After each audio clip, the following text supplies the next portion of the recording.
ಈ ವಿಡಿಯೋದಲ್ಲಿ ನಾವು ಕೊಟ್ಟಿರುವ ಚತುರ್ಭುಜಗಳನ್ನ ಗಮನಿಸಿ ಇವುಗಳು ಚತುರ್ಭುಜಗಳ ಯಾವ ವಿಧ ಅಂತ ಉತ್ತರಿಸಬೇಕಾಗಿದೆ. ಪ್ರಶ್ನೆ ಕಡೆ ಗಮನ ಹರಿಸೋಣ. ಕೆಳಗೆ ನೀಡಲಾದ ಚತುರ್ಭುಜದ ವಿಧ ಯಾವುದು? ಕೊಟ್ಟಿರುವ ದತ್ತಾಂಶದಿಂದ ಸಾಧ್ಯವಾದಷ್ಟು ನಿರ್ದಿಷ್ಟವಾಗಿರಿ ಅಂತ ಹೇಳಿದ್ದಾರೆ. ಅಂದ್ರೆ ಈ ರೀತಿಯ ಪ್ರಶ್ನೆಗಳಿಗೆ ಉತ್ತರವನ್ನು ಕಂಡುಕೊಳ್ಳಬೇಕು ನಾವು. ಅಂದ್ರೆ ಈ ದತ್ತಾಂಶ ಸಹಿತವಾಗಿ ಕೊಟ್ಟಿರುವ ಒಂದು ಆಕೃತಿಯನ್ನ ಸೂಕ್ಷ್ಮವಾಗಿ ಗಮನಿಸಬೇಕು. ಗಮನಿಸಿ ನಿರ್ದಿಷ್ಟವಾಗಿ ಈ ಕೆಳಗೆ ಕೊಟ್ಟಿರುವ ಆಪ್ಷನ್ಸ್ಗಳಲ್ಲಿ ಯಾವ ಒಂದು ಚತುರ್ಭುಜ ಸರಿಯಾಗಿ ಸರಿ ಹೊಂದುತ್ತೆ ಅಂತ ಆಯ್ಕೆ ಮಾಡಬೇಕಾಗುತ್ತೆ. ಈ ಚತುರ್ಭುಜವನ್ನು ನೀವು ಗಮನಿಸೋದಾದ್ರೆ ಇಲ್ಲಿ ಎರಡೂ ಜೊತೆ ಅಭಿಮುಖ ಬಾಹುಗಳು ಒಂದೇ ಅಳತೆಯನ್ನು ಹೊಂದಿದೆ. ಅಂದ್ರೆ ಇಲ್ಲಿ ನೋಡಿ 2.6 ಯೂನಿಟ್ಸ್ ಅದರ ಅಭಿಮುಖ ಬಾಹು 2.6 ಯೂನಿಟ್ಸ್, 4 ಯೂನಿಟ್ಸ್ ಅದರ ಅಭಿಮುಖ ಬಾಹು 4 ಯೂನಿಟ್ಸ್. ಮತ್ತು ಅಷ್ಟೇ ಅಲ್ಲ, ಅಭಿಮುಖ ಕೋನಗಳು ಕೂಡ ಸಮವಾಗಿದೆ. 107 ಡಿಗ್ರಿ 107 ಡಿಗ್ರಿ, 73 ಡಿಗ್ರಿ 73 ಡಿಗ್ರಿ. ಹಾಗಾಗಿ ಈ ರೀತಿಯ ಚತುರ್ಭುಜ ಇದರಲ್ಲಿ ನೀವು ಗಮನಿಸೋದಾದ್ರೆ ಅಭಿಮುಖ ಬಾಹುಗಳು ಒಂದೇ ಅಳತೆಯನ್ನು ಹೊಂದಿದೆ ಮತ್ತು ಸಮಾಂತರದಲ್ಲಿದೆ. ಇಂತಹ ಚತುರ್ಭುಜವನ್ನ ನಾವು ಏನಂತ ಕರಿತೇವೆ? ಸಮಾಂತರ ಚತುರ್ಭುಜ ಅಂತ ಕರಿತೇವೆ. ನೋಡೋಣ ಈ ಉತ್ತರ ಸರಿನಾ ತಪ್ಪ ಅಂತ. ನಾವು ಕೊಟ್ಟ ಉತ್ತರ ಸರಿಯಾಗಿದೆ.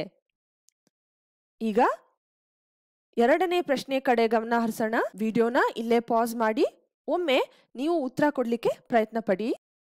ಈಗ ಎರಡನೇ ಪ್ರಶ್ನೆಯ ವಿವರಣೆ ಅಂದ್ರೆ ಈ ಒಂದು ಚತುರ್ಭುಜದಲ್ಲಿ ಕೂಡ ಅಭಿಮುಖ ಬಾಹುಗಳು ಸಮವಾಗಿದೆ ಮತ್ತು ಸಮಾಂತರದಲ್ಲಿದೆ. ಹಾಗಾಗಿ ಇದು ಕೂಡ ಇಂದಿನ ಲೆಕ್ಕದ ತರಾನೇ ಸಮಾಂತರ ಚತುರ್ಭುಜ ಆಗಿರುತ್ತೆ. ಎಲ್ಲರೂ ಇದೇ ಉತ್ತರನ ಕೊಟ್ಟಿದ್ದೀರಾ ಅಂತ ಭಾವಿಸ್ತೇನೆ. ನೋಡೋಣ ಉತ್ತರ ಸರಿ ಇದೆಯಾ ತಪ್ಪಿದ್ಯಾ? ಉತ್ತರ ಸರಿ ಇದೆ. ಮೂರನೇ ಪ್ರಶ್ನೆ ಕಡೆ ಗಮನ ಹರಿಸೋಣ. ನೀಡಲಾದ ಚತುರ್ಭುಜದ ವಿಧ ಯಾವುದು? ಕೊಟ್ಟಿರುವ ದತ್ತಾಂಶದಿಂದ ಸಾಧ್ಯವಾದಷ್ಟು ನಿರ್ದಿಷ್ಟವಾಗಿರಿ. ಇಲ್ಲಿ ನೀವು ಗಮನಿಸಬೇಕು, 4 ಬಾಹುಗಳು ಸಮ ಅಳತೆಯನ್ನು ಹೊಂದಿದೆ ಮತ್ತು ಸಮಾಂತರದಲ್ಲಿದೆ. ಹಾಗಾಗಿ ಇದು ಒಂದು ಸಮಾಂತರ ಚತುರ್ಭುಜ ಖಂಡಿತವಾಗ್ಲೂ ಹೌದು. ಆದ್ರೆ ಇಲ್ಲಿ ಸಮಾಂತರ ಚತುರ್ಭುಜಕ್ಕಿಂತ ಒಂದು ವಿಶೇಷವಾದ ಗುಣ ಇದೆ. ಅದೇನಪ್ಪಾ ಅಂದ್ರೆ 4 ಬಾಹುಗಳು ಸಮವಾಗಿದೆ. ಸಮಾಂತರ ಚತುರ್ಭುಜದಲ್ಲಿ ಅಭಿಮುಖ ಬಾಹುಗಳು ಮಾತ್ರ ಸಮವಾಗಿರ್ತಿತ್ತು. ಆದ್ರೆ ಇಲ್ಲಿ 4 ಬಾಹುಗಳು ಸಮವಾಗಿದೆ. ಹಾಗಾಗಿ ಇದು ಒಂದು ವಜ್ರಾಕೃತಿ. ನೆನಪಿರ್ಲಿ, ಎಲ್ಲಾ ವಜ್ರಾಕೃತಿಗಳು ಸಮಾಂತರ ಚತುರ್ಭುಜಗಳಾಗಿರ್ತವೆ. ಆದ್ರೆ ಎಲ್ಲಾ ಸಮಾಂತರ ಚತುರ್ಭುಜಗಳು ವಜ್ರಾಕೃತಿಗಳಾಗಿರಲ್ಲ. ಯಾಕೆಂದ್ರೆ ವಜ್ರಾಕೃತಿ ಆಗಬೇಕು ಅಂದ್ರೆ ನಾವು ಇಲ್ಲಿ ನೋಡೋ ಹಾಗೆ 4 ಬಾಹುಗಳು ಒಂದೇ ಅಳತೆಯನ್ನು ಹೊಂದಿರಬೇಕು. ನೋಡೋಣ ನಮಗೆ ಸಿಕ್ಕಿರುವ ಉತ್ತರ ಸರಿನಾ ತಪ್ಪ ಅಂತ. ವೆರಿ ಗುಡ್, ನಮಗೆ ಸಿಕ್ಕಿರುವ ಉತ್ತರ ಕರೆಕ್ಟ್ ಆಗಿದೆ. 4ನೇ ಪ್ರಶ್ನೆ ಕಡೆ ಗಮನ ಹರಿಸೋಣ. ಕೊಟ್ಟಿರುವ ದತ್ತಾಂಶದಿಂದ ಸಾಧ್ಯವಾದಷ್ಟು ನಿರ್ದಿಷ್ಟವಾಗಿರಿ ಅಂತ ಹೇಳ್ತಿದ್ದಾರೆ. ಮತ್ತೆ ಅದೇ ಪ್ರಶ್ನೆ.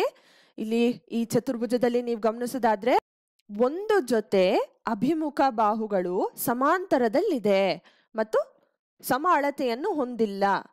ಮತ್ತೊಂದು ಜೊತೆ ಅಭಿಮುಖ ಬಾಹುಗಳನ್ನ ನೀವು ನೋಡೋದಾದ್ರೆ ಅದು ಸಮಾಂತರದಲ್ಲೂ ಇಲ್ಲ ಮತ್ತು ಸಮವಾಗೂ ಇಲ್ಲ.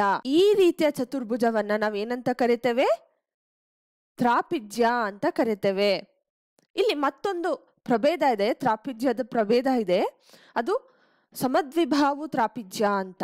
ಯಾವಾಗ ಒಂದು ತ್ರಾಪಿಜ್ಯ ಸಮದ್ವಿಬಾಹು ತ್ರಾಪಿಜ್ಯ ಆಗುತ್ತೆ ಅಂದ್ರೆ ಈ ಸಮಾಂತರವಲ್ಲದ 2 ಬಾಹುಗಳಿರುತ್ತಲ್ಲ, 2.3 ಯೂನಿಟ್ 1.8 ಯೂನಿಟ್ ಇರುವ 2 ಅಭಿಮುಖ ಬಾಹುಗಳಿದಾವಲ್ಲ, ಇವುಗಳು ಒಂದೇ ಅಳತೆಯನ್ನು ಹೊಂದಿದ್ರೆ ನಾವು ಒಂದು ತ್ರಾಪಿಜ್ಯವನ್ನ ಸಮದ್ವಿಬಾಹು ತ್ರಾಪಿಜ್ಯ ಅಂತ ಕರಿತೇವೆ.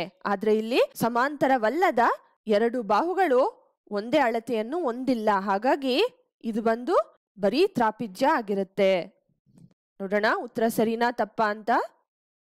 ವೆಲ್ ಡನ್, ನಮಗೆ ಸಿಕ್ಕಿರೋ ಉತ್ತರ ಕರೆಕ್ಟ್ ಆಗಿದೆ. ಈಗ ಕಡೆ ಪ್ರಶ್ನೆಯನ್ನ ನೋಡೋಣ. ವಿಡಿಯೋನ ಪಾಸ್ ಮಾಡಿ ಒಮ್ಮೆ ಈ ಪ್ರಶ್ನೆಗೆ ನೀವೇ ಉತ್ತರ ಕೊಡ್ಲಿಕ್ಕೆ ಪ್ರಯತ್ನ ಪಡಿ. ಕೊಟ್ಟಿದ್ದೀರಾ ಅಂತ ಭಾವಿಸ್ತೇನೆ. ಈಗ ಅದರ ವಿವರಣೆಯನ್ನ ತಿಳ್ಕೊಳ್ಳೋಣ. ಇಲ್ಲಿ 4 ಬಾಹುಗಳು ಸಮ ಅಳತೆಯನ್ನು ಹೊಂದಿದೆ. 3.2 ಯೂನಿಟ್ 3.2 ಯೂನಿಟ್ 3.2 ಯೂನಿಟ್ 3.2 ಯೂನಿಟ್. ಅಷ್ಟೇ ಅಲ್ಲ, ನೀವು ಕೋನಗಳನ್ನ ನೋಡೋದಾದ್ರೆ ಪ್ರತಿ ಕೋನನು 90 ಡಿಗ್ರಿಗಳಿದೆ. ಈ ತರದ ಒಂದು ಗುಣಲಕ್ಷಣ ಇರುವ ಒಂದು ಚತುರ್ಭುಜ ಯಾವುದು?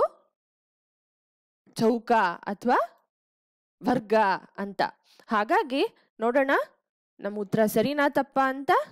ವೆಲ್ ಡನ್, ನಮಗೆ ಸಿಕ್ಕಿರುವ ಉತ್ತರ ಸರಿಯಾಗಿದೆ.